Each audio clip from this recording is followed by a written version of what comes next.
저는 김세진입니다. 올해 50살이죠. 30년간 중학교 국어교사로 일하다가 정년퇴직을 맞았어요. 아내를 먼저 보내고 혼자 지내던 중 동네에 작은 꽃집을 열었습니다. 오늘도 할머니 한 분이 들어오셔서 국화 한 송이 가격을 물어보셨어요. 1,000원이라고 말씀드리니 고개를 흔드시며 나가시더군요. 하루 매출이 고작 10,000원도 안 되는 날이 태반입니다. 가게 앞 의자에 앉아 길을 바라보며 생각에 잠겼어요. 교사 시절엔 그래도 아이들이 있어서 하루하루가 바빴는데 지금은 시간이 참 천천히 흘러갑니다. 혼자 있는 시간이 늘어나니 아내 생각도 더 많이 나고요. 배움과 정성은 통한다. 이게 제가 교사 시절 늘 품고 살았던 신념이었습니다. 아무리 힘든 아이라도 끝까지 포기하지 않고 가르치면 언젠가는 마음이 통한다고 믿었어요. 꽃집도 마찬가지라고 생각했습니다. 정성껏 꽃을 키우고 손님을 대하면 언젠가는 사람들이 알아봐 줄 거라고요. 오후 4시쯤 되니 동네 아이들이 학교에서 돌아오더군요. 교복을 입은 아이들을 보니 문득 제가 가르쳤던 아이들이 떠올랐습니다. 내가 가르친 아이들이 세상에서 잘 살아가는 게 내 자랑이지. 이런 말을 혼자 중얼거리며 꽃에 물을 주었어요. 그때까지만 해도 몰랐습니다. 제 옛 제자 중 한 명이 곧 제 앞에 나타날 거라는 거요. 저녁이 되어 가게 문을 닫으려는데 마지막으로 한 분이 더 들어오셨습니다. 40대 초반으로 보이는 여성이었어요. 깔끔한 옷차림에 상냥한 미소를 지으시더군요. 장미 5송이를 분홍색으로 포장해달라고 하시면서 근처에서 한정식집을 운영한다고 말씀하셨어요. 식당 테이블에 놓으려고 한다고 하더군요. 정성껏 포장해드리니 고맙다며 돈을 건네주셨습니다. 그분이 나가신 후에야 오늘 하루 매출이 그나마 괜찮게 나왔다는 걸 알았어요. 작은 희망 같은 것이 가슴에 피어났습니다. 그 이후로 그 여성분이 일주일에 2~3번씩 꽃집을 찾아주셨어요. 이름을 물어보니 최미란이라고 하시더군요. 정말 고마운 손님이었습니다. 미란 씨가 오늘은 국화로 해달라고 하시면서 어제 손님들이 꽃이 예쁘다고 했다는 얘기를 해주셨어요. 저는 가장 예쁜 국화를 골라서 포장해드렸습니다. 그런데 이상하더군요. 단순히 손님과 사장 사이를 넘어서는 뭔가가 있다는 느낌이었어요. 이렇게 조금씩 서로의 이야기를 나누게 되었습니다. 미란 씨도 저처럼 혼자 사업을 하고 계셨어요. 남편과는 몇 년 전에 이혼하셨다고 하더군요. 저는 교사를 했었다고 말씀드렸고 미란 씨도 식당 하기 전에는 다른 일을 했었다고 하셨어요. 어느 날 오후 미란 씨가 평소보다 일찍 오셔서 새 메뉴를 개발했으니 식당에서 점심을 해달라고 하셨어요. 솔직히 망설여졌어요. 고객과 너무 가까워지는 건 좋지 않다고 생각했거든요. 하지만 미란 씨의 따뜻한 눈빛을 보니 거절할 수가 없었습니다. 미란 씨의 식당은 꽃집에서 걸어서 5분 거리에 있었어요. 아담하지만 깔끔하게 꾸며져 있더군요. 테이블마다 제가 판 꽃들이 놓여 있어서 기분이 좋았습니다. 나물 무침이 정말 맛있었어요. 간이 딱 맞았습니다. 미란 씨가 수줍게 웃으며 요리에 자신이 없어서 걱정했다고 하더군요. 그 모습이 참 예뻐 보였습니다. 오랜만에 누군가와 마주 앉아서 밥을 먹으니 가슴이 따뜻해졌어요. 아내가 세상을 떠난 후로는 거의 혼자 끼니를 때웠었거든요. 미란 씨가 혼자 사시지 않냐고 물었고 딸이 하나 있는데 서울에서 직장 생활을 한다고 말씀드렸어요. 외롭지 않냐는 질문에 잠시 말문이 막혔어요. 외롭다고 말하기엔 자존심이 상했고 안 외롭다고 하기엔 거짓말 같았으니까요. 그럭저럭 지내고 있다고 답했습니다. 미란 씨가 고개를 끄덕이며 이해한다는 표정을 지었어요. 아마 미란 씨도 비슷한 마음이겠구나 싶었습니다. 그날 이후로 저희는 더 자주 안부를 물어보게 되었어요.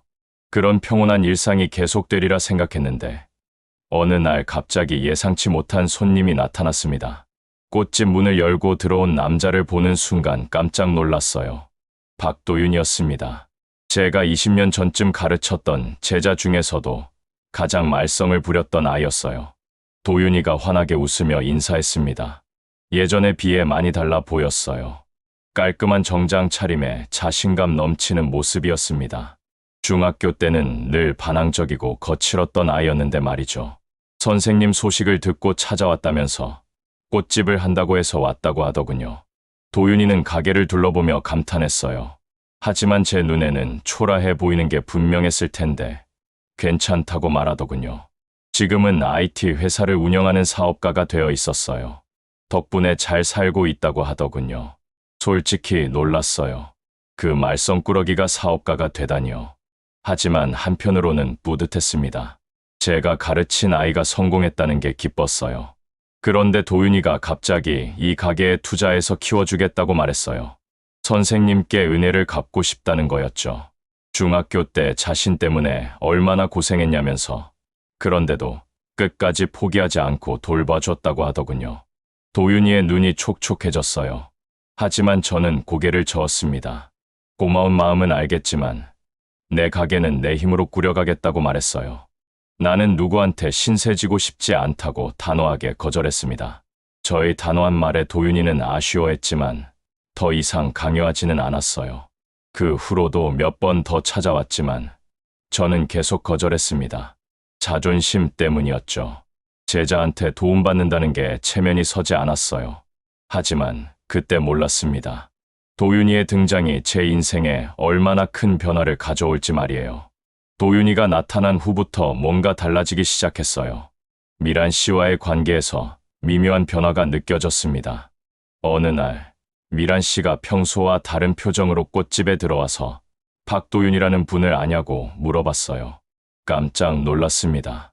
미란 씨가 어떻게 도윤이를 알까요? 제 식당 개업할 때 도와주신 분이라고 하더군요. 며칠 전에 우연히 마주쳤는데 저 얘기를 하셨다는 거였어요. 가슴이 철렁했어요. 도윤이가 미란 씨에게 뭐라고 말했을지 궁금하면서도 두려웠습니다. 은사님이라고 하시면서 꽃집에 투자하고 싶어 하는데 제가 거절한다고 걱정하셨다는 얘기였어요. 미란 씨는 제 성격상 그럴 것 같다면서 자존심이 세다고 빙긋 웃었어요. 하지만 그 웃음이 왠지 어색해 보였습니다. 그날 이후로 미란 씨와 도윤이가 만나는 일이 잦아졌어요. 식당에 가면 도윤이가 앉아 있을 때가 있었고 미란 씨는 그럴 때마다 자연스럽게 도윤이를 소개해 주었어요. 억지로 웃으며 앉았지만 편하지 않았어요. 도윤이와 미란 씨가 이미 친한 사이라는 걸 알고 나니 묘한 질투가 생겼습니다. 도윤이가 미란 씨 요리 솜씨를 칭찬하면서 자주 오는 단골이 되었다고 하더군요. 도윤이가 미란 씨를 바라보는 눈빛이 예사롭지 않아 보였어요. 미란 씨도 도윤이와 대화할 때면 표정이 밝아지더군요. 저는 점점 불편해졌습니다. 미란 씨가 제게는 보여주지 않았던 편안한 모습을 도윤이에게는 보여주는 것 같았어요. 아무래도 나이도 비슷하고 도윤이가 성공한 사업가라서 그런 모양이었습니다. 미란 씨가 요즘 표정이 안 좋아 보인다며 걱정스럽게 물어봤어요. 하지만 솔직하게 말할 수는 없었습니다. 그냥 피곤해서 그렇다고 거짓말했어요. 사실은 제 자존심과 고집 때문에 괴로웠거든요. 문제는 곧 터졌습니다. 꽃집 매출이 더욱 떨어지기 시작했어요. 계절이 바뀌면서 꽃을 찾는 사람이 줄어들었고 임대료는 그대로인데 수입은 계속 감소했습니다. 건물주가 찾아와서 임대료를 재촉했어요. 이미 한 달 밀렸는데 이번 달 것까지 준비하기 어려운 상황이었습니다. 죄송하다면서 조금만 기다려 달라고 했지만 사업이 안 되면 다른 걸 생각해 보라는 말만 들었어요. 건물주가 나간 후 한숨이 절로 나왔어요. 예금 통장을 확인해 봐도 턱없이 부족했습니다. 그때 도윤이의 말이 떠올랐어요. 투자하겠다던 그 말 말이에요. 하지만 여전히 자존심이 허락하지 않았습니다. 며칠 고민하다가 결국 도윤이에게 전화를 걸었어요. 300만 원만 잠깐 빌릴 수 있냐고 물었더니 도윤이는 묻지도 따지지도 않고 지금 가져다 주겠다고 하더군요. 고맙기도 했지만 한편으로는 자존심이 상했습니다. 미란 씨한테는 말하지 말라고 신신당부했어요. 하지만 세상에 비밀이 어디 있나요? 일주일 후 미란 씨가 꽃집에 와서 도윤 씨한테 돈을 빌렸냐고 물어봤어요. 가슴이 철렁했습니다. 도윤이가 미란 씨에게 말했다는 거였어요. 선생님이 어려우실 때 도와드리고 싶어서 그랬다고 하면서요. 미란 씨의 눈에 실망이 서려 있었어요. 그게 가장 괴로웠습니다. 왜 자신한테는 말하지 않았냐며 자신도 도와드릴 수 있었다고 하더군요. 체면 때문에 그랬다고 사과했지만 미란 씨는 체면이 그렇게 중요하냐면서 저를 솔직한 분이라고 생각했다고 했어요. 미란 씨가 꽃도 사지 않고 나갔어요. 그 뒷모습을 보며 후회했습니다. 내 자존심 때문에 미란 씨까지 속일 줄은 몰랐다고 혼자 중얼거리며 한숨을 쉬었어요. 그 후로 미란 씨가 꽃집에 오지 않았어요. 일주일, 2주일이 지나도 소식이 없었습니다. 지나가다 식당을 봐도 들어갈 용기가 나지 않았어요. 그러던 어느 날, 딸 아이가 갑자기 내려왔습니다. 안 그래도 걱정했는데 얼굴이 왜 그러냐며 무슨 일이 있었냐고 물어봤어요. 딸 앞에서는 숨길 수가 없더군요. 그동안 있었던 일을 다 털어놓았어요. 도윤이 얘기, 미란 씨 얘기, 그리고 자존심 때문에 실수한 일까지 모두 말했습니다. 딸이 왜 그러냐면서 도움받는 게 뭐가 부끄럽냐고 했어요.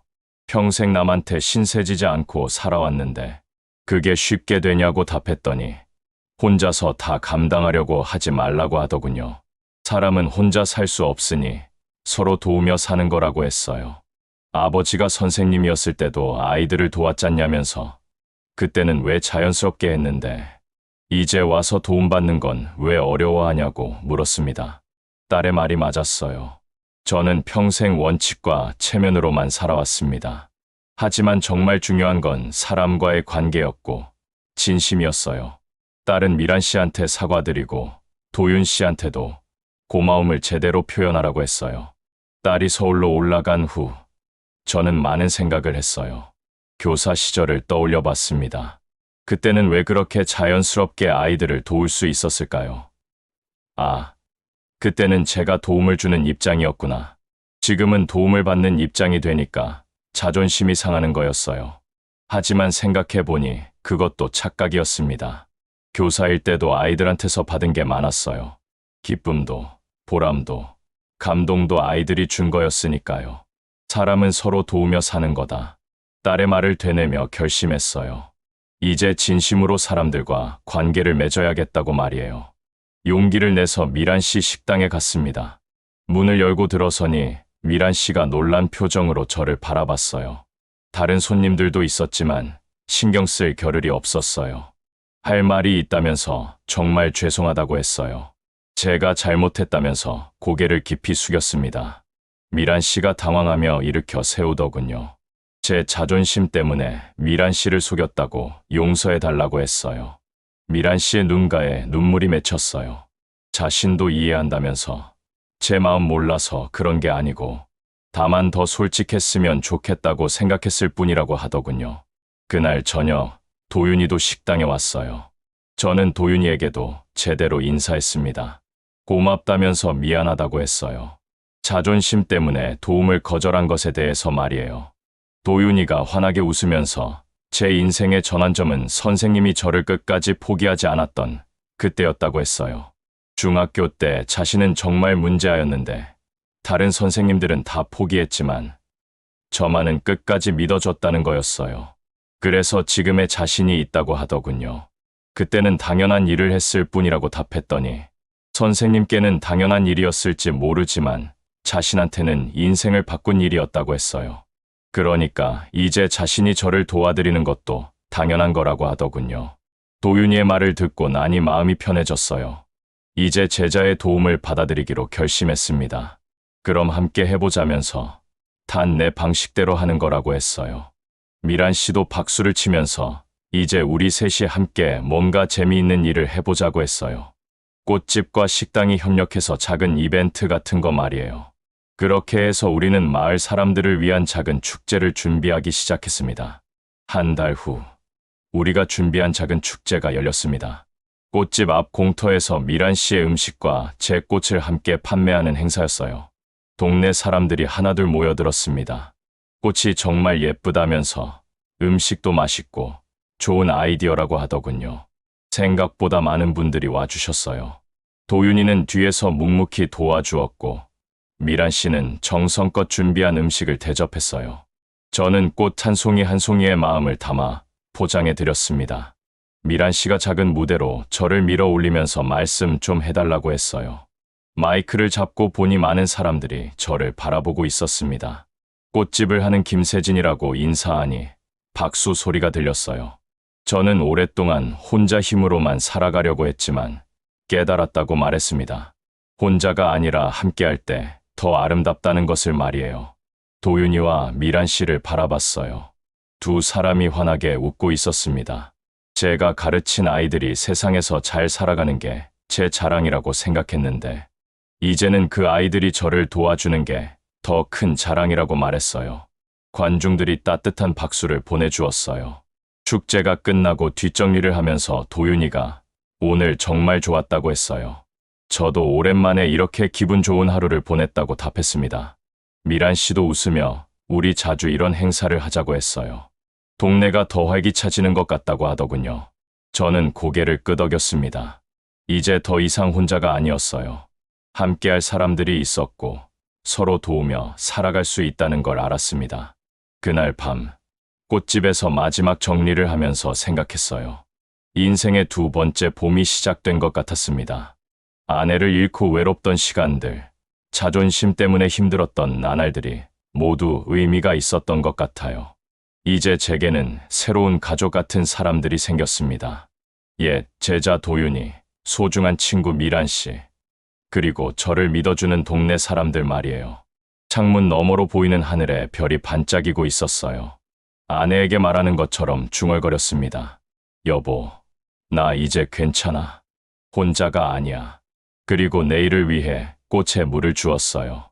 새로운 하루를 위해, 새로운 시작을 위해서 말이에요.